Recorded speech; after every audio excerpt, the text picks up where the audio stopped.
You better love me again.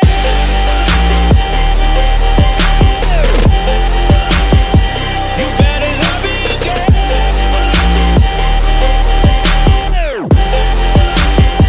You better love me again. Dudes and Dudettes, welcome back to the channel, welcome back to the vlog, and welcome back to the Sunshine State, Florida. So I'm back home, guys, back home for the summer. I'm laughing because this intro is taking like 5 times to do, and it's just starting to piss me off a little bit. So I'm laughing because I'm angry. All right, so this video is all about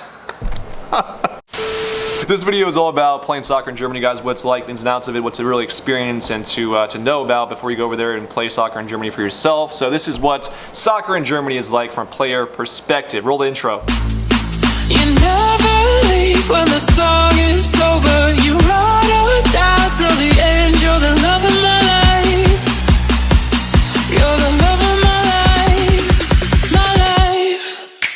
Alright. So the first point is, guys, in regards to playing soccer in Germany, they should know before I actually play soccer in Germany. I was very fast, I know. But the first point is, guys, actually the first point is that take all this with a grain of salt, because I'm not an expert in regards to playing soccer in Germany. I don't know everything in regards to German soccer. I played soccer in Bavaria, which is one state out of 16, so a very small portion of Germany I played in. So this is a very, very non-comprehensive review. So take all my facts and figures with a grain of salt, because I'm not an expert in regards to playing soccer in Germany. I played soccer in the 7th division, which isn't the best division in the world by any stretch, but this is like a review for the German 5th through 7th division. So again, this is not a review for higher up divisions or the entire country of Germany, guys. This is just my review. But the first point is the language barrier.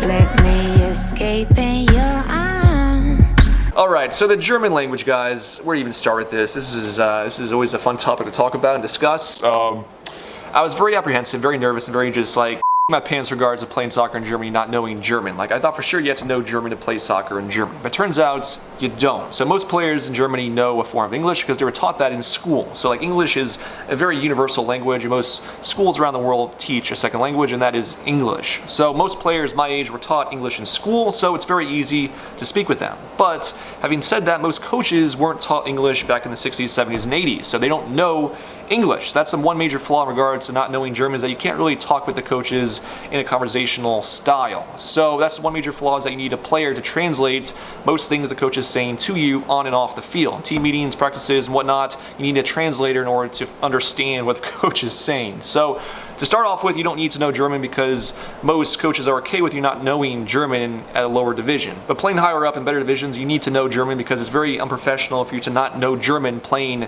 in the 3rd, 2nd, or even 1st tier. It's very just disrespectful. So make sure you guys understand that you don't need to know German to play lower divisions, but higher up you should know a form of German. But it's very strange and very just kind of awkward seeing the same faces 3-4 times a week and not be able to properly communicate with those players, because there are some players on the team that won't know English at all. So to see the same faces a few times a week, and you feel like you know the person after a year, but in reality you didn't have a conversation the entire season, so you feel like you know the person, but you really don't know the person at all. So it's very just kind of strange going through that sequence in that situation, not knowing the person at all for an entire season and not having a conversation with them the entire season. So to really experience any culture really in general, you should know the language before you actually get there, and to have a conversation with the players and the coaches properly. So having said that, point number 1 is that you don't need to know German in most cases to play in Germany.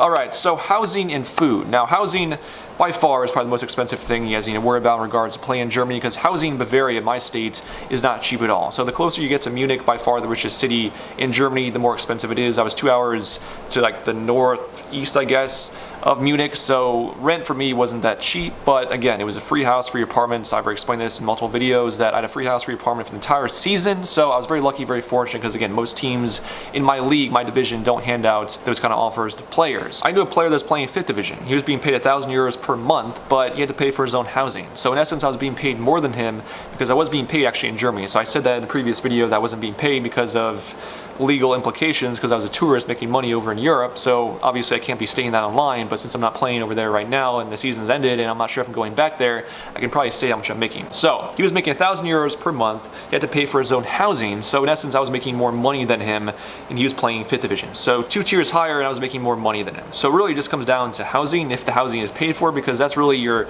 most expensive living costs. But The food aspect is where you save the most money, guys, because food in Germany is so cheap. So in America, on average, I eat a lot of food. You guys have seen the videos before. I eat a lot of food. On average, I spend about $120 per week on food by myself alone. Now in Germany, I would spend about 50 euros a week, kind of give or take that, on food. I can eat very well for the entire week. So food in Germany, the quality is better and it's cheaper, which makes no sense, but the food in Germany is cheaper and it's better than American food. So food is not something you need to worry about in Germany. It's just the living costs in regards to the housing. So that is housing and food in Germany.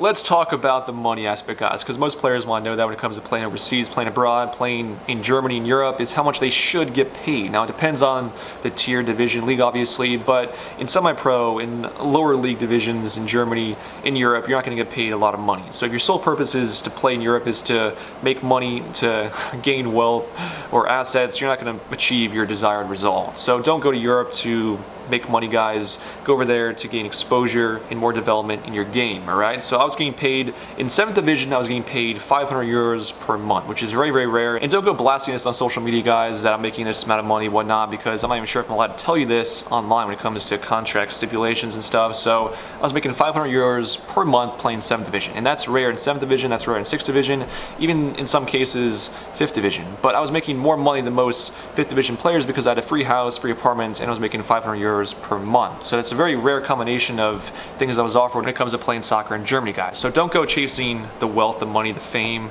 the accolades when it comes to playing in Europe, because in most cases you'll have to eat for a few years in order to achieve your desired result. So money, guys, in Europe is not great, but that is point number 3. That is the money. Now it's time to move on to point number 4, and that is the football. Ooh, I'ma act a damn fool, yeah. Ooh, I'm about to act a fool, yeah. Alright, so football in Germany, guys, this point has like 4 sub-points, this main point, so bear with me, guys. I'm going to touch on these 4 right now to end the video. But the first point is just understanding that lower division football has a lot of pros and cons. The first con is that most players playing 7th, 6th division are retired, higher quality players. So they want to play still, obviously, but they played higher up at a younger age, they retire from that, and they just want to play football still. So it's experienced players that are just out of shape, but they had experience when they were younger, obviously, but they're just playing football to enjoy it now, if that makes sense. So the experience is there, but the quality, not so much. And then there's younger players that are failed academy players or players that need more development to play professionally, so it's subpar to average to sometimes great younger players. But that's rare in 7th division, that's rare in 6th division. 5th division is where it's more serious and the players start getting a lot better. But 7th, 6th division, not great when it comes to standard of play. Now the fields, the playing surfaces, the pitches aren't optimal when it comes to playing in Germany usually. So outside the top like 5-6 teams in the league, in the conference if you will, the fields aren't that good. And they're hard, they're bumpy, they're narrow sometimes from the 18 to the sideline, sometimes it's just like 10 feet. So the fields usually in Germany aren't that great to play on. But most teams in Germany playing lower division will have a second field, and that is a sand field. So after the midseason break, which is for a good 4 months, usually from November till February-ish, late February to March, teams will play on their second field. And their second field is sometimes made of sand, guys. No joke, sometimes it's made of this like hard compact, it's not a beach, it's hard compact kind of like dirt/sand material. Like when I first saw it, I thought it was a joke. I was like, we're not playing that, are we? And they're like, yes, we play on it during the winter time. And I was like, holy shit. But the fields, guys, really aren't that great. But having said that, a bad field, a bad pitch is always trumped by quality coaching staff. And the coaching is very good in Germany, but sometimes the coaching staff is overshadowed by the fact that players don't turn to practice. Essentially, all players playing 4th through 7th division have to have a second job, because that second job supports the bills, the house, the family. So that second job takes priority sometimes over football because that's what's paying the bills. And sometimes players can't make practice because of that second job. So this past spring, playing 7th division, we had like 8 players in practice like every single time. So no matter how good the coaching staff is or the players are, the field is, you can't have a quality session when 8 players turn up to train. But if the chance is there, guys, if the chance to play in Europe is there, the opportunity to play in Germany is there, make sure you seize that chance, seize the opportunity, because those chances and opportunities don't come along that often. But if you guys have any comments or questions about anything I said in the video or this process of playing in Germany, make sure you leave me a DM or shoot me an email at any of the links on the screen right now. But that's gonna wrap up today's video, guys. Hope you liked it, hope you enjoyed it today. Make sure you smash that like button, comment, like, share, and as always, I'll check you guys in the next video. Deuces.